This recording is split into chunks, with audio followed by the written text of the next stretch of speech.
नमस्कार, breaking now देख रहे हैं आप और मैं हूं आपके साथ परवीन शेख। इस वक्त की बड़ी खबर महाराष्ट्र से आ रही है, जहां महाविकास आघाड़ी के नेताओं का प्लान फेल हो गया है। चुनाव आयोग को घेरने की जुगत लगा रहे विपक्षी नेताओं को मुंबई पुलिस ने रैली यानी कि मार्च की इजाजत नहीं दी है। इस बीच पश्चिम बंगाल से भी एसआईआर के खिलाफ बवाल की खबरें सामने आ रही हैं। इस पर ज्यादा चर्चा के लिए मेरे साथ जुड़ रहे हैं कैपिटल टीवी के executive editor Rajiv Kumar. Sir, SIR और चुनाव आयोग को लेकर विपक्ष लगातार सवाल उठा रहा है, लेकिन आज महाराष्ट्र में महाविकास आघाड़ी ने एक रैली का यानी मार्च का ऐलान किया था, जिसे मुंबई पुलिस ने इजाजत नहीं दी। महाविकास आघाड़ी के लिए कितना बड़ा झटका। देखिए, ये महाविकास आघाड़ी जिसको चुनाव आयोग से शिकायत है, तो चुनाव आयोग में कंप्लेन करना चाहिए। ये लोग अब वोट चोरी का आरोप लगा रहा है, चाहे शरद पवार हो या फिर उद्धव ठाकरे हो, या साथ में अब राज ठाकरे भी खींचते नजर आ रहे हैं, क्योंकि उनको लग रहा है कि अब तक तो हमारा राजनीतिक कैरियर खिसट खिसट के चलता रहा, अब हो सकता है कि बीएमसी का चुनाव है तो उस समय हमारी एक्टिविटी से कुछ फायदा हो जाए। लेकिन इन लोगों के जो चुनाव में वोट चोरी का आरोप है, वो वोट चोरी का आरोप नहीं है, बल्कि एक मुखौटा है। और इस मुखौटे के पीछे कारण कुछ और है कि चुनाव आयोग पर कैसे दबाव बनाएं, क्योंकि मकसद पश्चिम बंगाल में ममता बनर्जी का अलग है और यहां महाराष्ट्र के अंदर शरद पवार और उद्धव ठाकरे का अलग है। इन लोगों ने वोट चोरी के आरोप पर चुनाव आयोग के घेरने की कोशिश की। इससे पहले राहुल गांधी से मिलकर कई प्रेस कॉन्फ्रेंस में यह भी थोड़ा सहयोग देने की कोशिश की। हालांकि फ्लिप फ्लॉप होते रहते हैं शरद पवार, उनको समझ नहीं आता कि हम स्टैंड क्या लें, क्योंकि अभी जिस उम्र के पड़ाव में जा रहे हैं उसमें उनके अंदर इतना ज्यादा कंफ्यूजन हो गया राजनीतिक भविष्य को लेकर कि वो कभी प्रधानमंत्री मोदी के साथ खड़े नजर आते हैं, उनको सपोर्ट करते नजर आते हैं, कभी चुनाव आयोग और ईवीएम पर उठ रहे सवालों का जवाब खुद देते हैं कि नहीं, ऐसा कुछ नहीं है। और जब भी ये लोग इकट्ठा होते हैं तो शरद पवार का पता नहीं माइंड वॉश कर दिया जाता है और फिर एक्टिवेट हो जाते हैं। लेकिन इस बीच कारण कुछ और है। इन लोगों ने वोट चोरी का आरोप लगाया, लेकिन वोट चोरी का अगर आरोप आप लगाते हो तो वोट चोरी क्या केवल विधानसभा के लिए है, लोकसभा के लिए वोट चोरी नहीं है? अगर वोट चोरी लोकसभा में भी हुई है तो आपके गठबंधन को 30 सीटें कैसे आ गई? लोकसभा में 48 में से 30 सीटें जीतते हो तो उस समय तालियां बजाते हो कि नहीं, महाराष्ट्र में हमारा गठबंधन बहुत बेहतर प्रदर्शन कर रहा है। लेकिन विधानसभा में सुपड़ा साफ हो जाता है तो आपको लगता है नहीं, वोट की हेराफेरी हुई है। अगर जनता रिजेक्ट करती है तो उसको भी एक्सेप्ट करो, अगर जनता आपको चुनती है तो उसे भी एक्सेप्ट करो। लेकिन इस बीच परिस्थितियां बदल गई। इन लोगों ने मार्च निकालने की बात कही, इसके लिए टाइम निर्धारित किया, प्रेस कॉन्फ्रेंस पहले किया। इन लोगों ने अलग अलग जगहों पर मीटिंग भी की। राज ठाकरे, उद्धव ठाकरे ने मीटिंग की, उसके बाद शरद पवार के साथ भी मीटिंग हुई। कांग्रेस बड़ी भूमिका में अभी वहां पर नहीं है इन मुद्दों पर। ये लोग आपस में इकट्ठा हो रहे हैं क्योंकि उनको लग रहा है कि आगे बीएमसी के चुनाव में जब नेगोशिएशन चलेगा सीट शेयरिंग को लेकर, तो अगर कांग्रेस को भी हम ऐसे ही आक्रामक बनाए रखेंगे तो मुंबई के अंदर कांग्रेस शरद पवार से ज्यादा मजबूत है इस गठबंधन में, तो वो ज्यादा सीटों की मांग करेगी। दूसरी तरफ उद्धव ठाकरे और राज ठाकरे इकट्ठा हो गए हैं, तो इन दोनों के गठबंधन में सीट शेयरिंग का फार्मूला जब डेवलप होगा तो उसमें कांग्रेस के लिए जगह नहीं होगी। इसलिए ये आपस में ज्यादा जुड़े हुए नजर आ रहे हैं। और शरद पवार को पता है कि मुंबई में हमारा कोई बड़ा आधार नहीं है, तो इन लोगों के साथ मिलकर अगर चुनाव लड़ते हैं उद्धव ठाकरे, राज ठाकरे के साथ, तो कुछ भी उपस्थिति दर्ज हो जाएगी, वो बड़ी बात है। लेकिन इसके पीछे मकसद कुछ और है। ये वोट चोरी का आरोप नहीं है, बल्कि मकसद इन लोगों का चुनाव आयोग से बदला लेना है। पिछले कुछ समय से लगातार शरद पवार और उद्धव ठाकरे इस बात की चर्चा कर रहे हैं कि क्या हमारी पार्टी जो टूटी है और मेन पार्टी एनसीपी उधर अजीत पवार को मिल गई और इधर एकनाथ शिंदे को मिल गई, उद्धव ठाकरे की शिवसेना, तो ऐसी स्थितियों में चुनाव आयोग ने हमारी बातों को अनसुना कर दिया इनके अनुसार। जबकि चुनाव आयोग ने जो फैसला लिया था वो सीटों की संख्या, विधायकों की संख्या, सांसदों की संख्या और उसके साथ संगठन में किसके कितने पदाधिकारियों के साथ संबंध है, कौन किसके सपोर्ट में है, इसी आधार पर जब पार्टी कोई विभाजित होती है तो उसमें पार्टी का जो अधिकार होता है वो उसी के पास जाता है। ये केवल उद्धव ठाकरे और राज ठाकरे की बात नहीं है। जब रामविलास पासवान की पार्टी भी टूटी थी तो उस समय चिराग पासवान जो उनके बेटे हैं और उनका प्रधानमंत्री मोदी के साथ अच्छा संबंध, गृह मंत्री के साथ अच्छा संबंध, गठबंधन भी है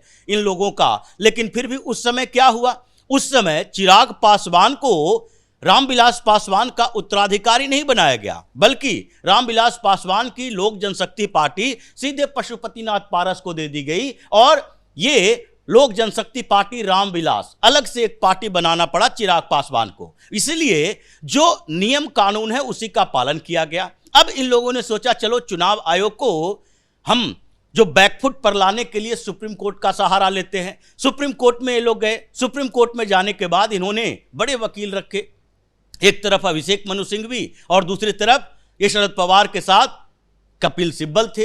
ये लोग सुप्रीम कोर्ट से लगातार रिक्वेस्ट करते रहे, लगातार सुनवाई होती रही। चुनाव आयोग को भी डायरेक्शन दिया सुप्रीम कोर्ट ने कि इस मुद्दे को निपटाइए। उसके बाद बार बार सुप्रीम कोर्ट में सुनवाई में इन लोगों ने जो लॉजिक रखे कि ये पार्टी हमारी परंपरागत तरीके से है, पार्टी को बनाया शरद पवार ने, उधर पार्टी को बनाया बाला साहब ठाकरे ने और उनके बेटे हैं उद्धव ठाकरे, इधर शरद पवार अभी जीवित हैं और उन्हीं की पार्टी है। लेकिन इन लॉजिक का कोई असर नहीं हुआ, सुप्रीम कोर्ट में भी इन्हें जीत नहीं मिली। इस बार जो पिछली बार चुनाव हो रहा था, विधानसभा चुनाव के समय शरद पवार ने सुप्रीम कोर्ट में अर्जी लगाकर अजीत पवार के एनसीपी को यहां तक अपने एडवर्टीजमेंट में लिखने के लिए मजबूर कर दिया कि यह मामला अभी सब जुडिस है, सुप्रीम कोर्ट में सुनवाई चल रही है, इसलिए निशान जो इन्हें मिला है वो परमानेंट नहीं है। अभी जब फैसला आएगा उसके बाद परमानेंट होगा। ये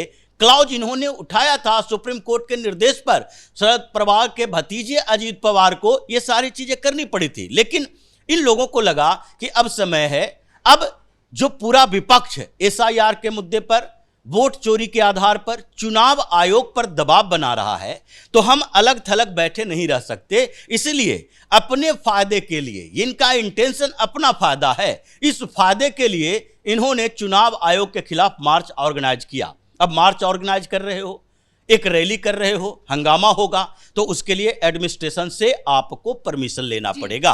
और परमिशन लेने की जब बात आएगी तो उस परमिशन में पुलिस प्रशासन ये देखेगी कि ये मार्च किसके खिलाफ है, ये मार्च हो क्यों रहा है, आधार क्या है और इससे हमें क्या क्या परेशानियां आ सकती है, रूट डाइवर्ट करना पड़ सकता है, भीड़ होगी तो उसका मैनेजमेंट की जरूरत है। ये सारी चीजें इसने देखा और उसके बाद एडमिनिस्ट्रेशन की तरफ से कहा गया कि एक तो आप एक संवैधानिक संस्था के खिलाफ प्रेस कॉन्फ्रेंस करना अलग बात है, आप डेलीगेशन के साथ चुनाव आयोग तक या चुनाव आयोग के कार्यालय तक आप मार्च करते हो, ये अलग बात है कि 10, 20, 25 लोग मार्च कर रहे हैं।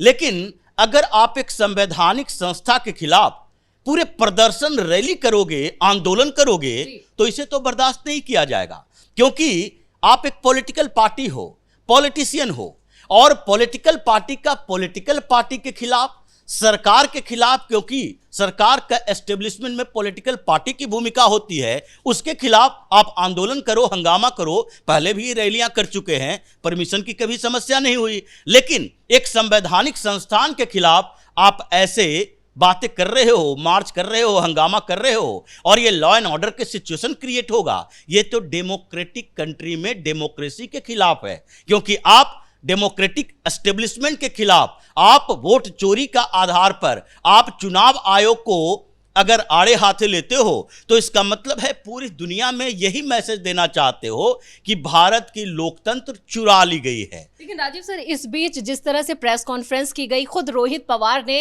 एक फेक आधार कार्ड, डोनाल्ड ट्रंप का आधार कार्ड भी बनवाया, उसको लेकर उन पर एफआईआर करवाई है बीजेपी ने। ये मामला जितना सीधा दिख रहा है, मतलब ये पूरा जो दांव विपक्ष चल रहा था वो उस पर ही उल्टा पड़ता नजर आ रहा है। देखिए, ये फर्जी वोटर आईडी कार्ड बनवा के आरोप लगाना या फिर रेजिडेंशियल सर्टिफिकेट बना के आरोप लगाना या फिर आप कोई ऐसा दस्तावेज लेकर आओगे, इससे किसी की विश्वसनीयता के ऊपर सवाल नहीं उठ सकता।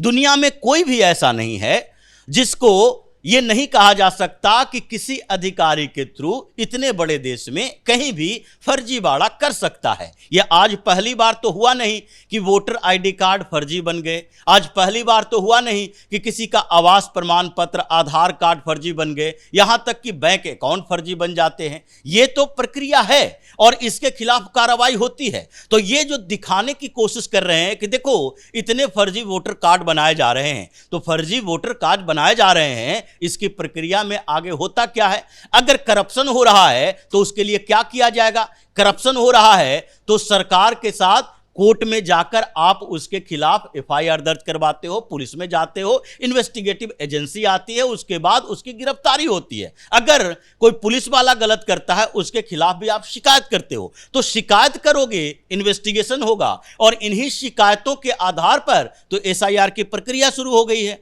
तो इसलिए ये रोहित पवार, उद्धव ठाकरे, शरद पवार या फिर राज ठाकरे, ये सारे लोग जो कर रहे हैं उसमें मुंबई पुलिस ने कह दिया है कि हमने परमिशन नहीं दी है।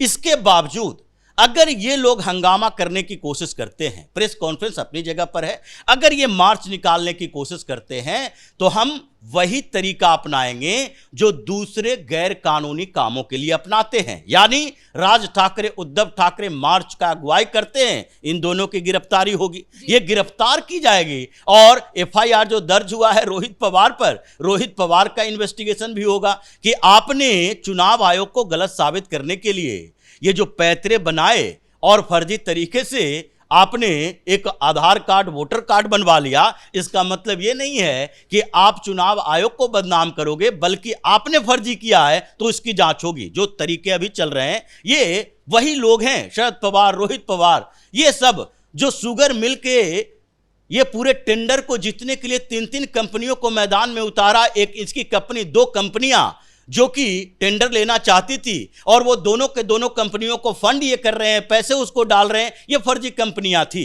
और ये फर्जी कंपनियां, सेल कंपनियां, ये तो फर्जीवाड़ा करना इनका पूरा का पूरा ये पीढ़ीगत पेशा है। तो इसलिए अभी सरकार इनकी नहीं है, महाराष्ट्र में सरकार जिसकी है वो देवेंद्र फडणवीस इस बात के लिए तैयार हैं कि हम गलत बर्दाश्त नहीं करेंगे, चाहे चुनाव आयोग के पास हो या उसके खिलाफ हो। इसलिए ये महाराष्ट्र में जो इनका इंटेंशन है चुनाव आयोग पर दबाव बना के, ये सोचते हैं कि पार्टी का जो कंफ्यूजन चल रहा है, हमें सिंबल भी मिल जाए, हमें पार्टी का नाम भी मिल जाए, हमें शिवसेना यूबीटी ना लिखना पड़े और ये शरद चंद्र पवार ना लिखना पड़े एनसीपी के साथ, यही इनका मकसद है। इसलिए अब ये हंगामा करेंगे, गिरफ्तारी होगी। लेकिन दूसरी तरफ ममता बनर्जी की है, ममता बनर्जी का इंटेंशन साफ है, क्योंकि महाराष्ट्र में अभी कोई चुनाव नहीं है, इनको ये पता है कि बीएमसी के चुनाव का फर्क नहीं पड़ेगा, लेकिन ये फिर भी वोट चोरी को आधार बना रहे हैं। ममता बनर्जी का इंटेंशन साफ है, वो समझ रही है कि अभी स्थितियां बदल गई है, अभी हम सुप्रीम कोर्ट से भी हार कर सामने आ चुके हैं। तो ऐसी स्थितियों में हम क्या करें? 2 तरीके हैं, एक तो सड़कों पर कियोस्क पैदा करो, हंगामा करो, अपने नेताओं को भड़काओ और उसे बयान दिलवाओ। जैसे कि बार बार कहा जा रहा है, भारतीय जनता पार्टी के नेताओं ने एक लेटर लिखा गृह मंत्रालय को, कहा कि भाई यहां सेंट्रल फोर्स चाहिए, बिना सेंट्रल फोर्स के कुछ नहीं होगा, क्योंकि ये ममता बनर्जी के गुंडा शब्द का इस्तेमाल लेटर में भी किया गया है कि ये गुंडे जो हैं वो बीएलओ को धमकियां दे रहे हैं। अगर बीएलओ को धमकी दे रहे हैं कि पेड़ से बांधेंगे, पैर तोड़ देंगे, चुनाव आयोग के अधिकारियों को एंट्री नहीं देंगे, तो ऐसे में तो एसआईआर की प्रक्रिया प्रभावित हो जाएगी। इसलिए गृह मंत्री अमित शाह से रिक्वेस्ट किया गया है कि मैक्सिमम संख्या जितनी हो सके, चाहे एक बूथ के आधार पर एक बीएलओ को सेंट्रल फोर्स दिया जा सकता है तो वो दो, लेकिन ममता बनर्जी की इस पैतरे को फेल करो, क्योंकि ये दोनों तरफ से काम कर रही है। एक तरफ भड़का रही है, हंगामा कर रही है कि उसमें उलझे रही सरकार, केंद्र सरकार केवल एडमिनिस्ट्रेशन देखते रहे, पुलिस व्यवस्था देखते रहे, और इधर हम अधिकारियों से सेटिंग करके फर्जी डॉक्यूमेंट्स बना के वोटर कार्ड बनवाते रहें और अपने वोटर, अपने फर्जी वोटर की संख्या बढ़ाते रहें। तो ये दोनों जगह पर जो चल रहा है, ममता बनर्जी की सरकार का कंट्रोल तो अब धीरे धीरे छिन जाएगा। वहां पर सेंट्रल फोर्स की तैनाती जरूरी है और करने की कोशिश भी की जा रही है। बस बिहार के चुनाव का इंतजार है, क्योंकि जितने रिजर्व सेंट्रल फोर्स के जवान हैं अभी बिहार चुनाव में लगे हैं, उसके बाद सीधे बंगाल पहुंचेंगे। इन सब की जो हेकड़ी है धीरे धीरे निकलेगी, क्योंकि इन लोगों ने आरोप ही गलत लगाया कि उस पैदा करने की कोशिश की है। राजीव सर, इस तमाम जानकारी के लिए बहुत बहुत धन्यवाद। महाराष्ट्र में विपक्षी नेताओं का प्लान जो है वो पूरी तरह से फेल होता हुआ नजर आ रहा है। वहीं पश्चिम बंगाल में भी अगर बवाल किया गया तो इसके लिए भी सेंट्रल फोर्सेस अपनी तैयारियां कर रही हैं। यानी वोट चोरी और एसआईआर पर अगर अब बवाल होता है तो इसके खिलाफ सख्त एक्शन लिया जाएगा। बड़ी खबर में मेरे साथ नहीं, कैमरामैन राजकुमार के साथ मैं परवीन शेख, कैपिटल टीवी।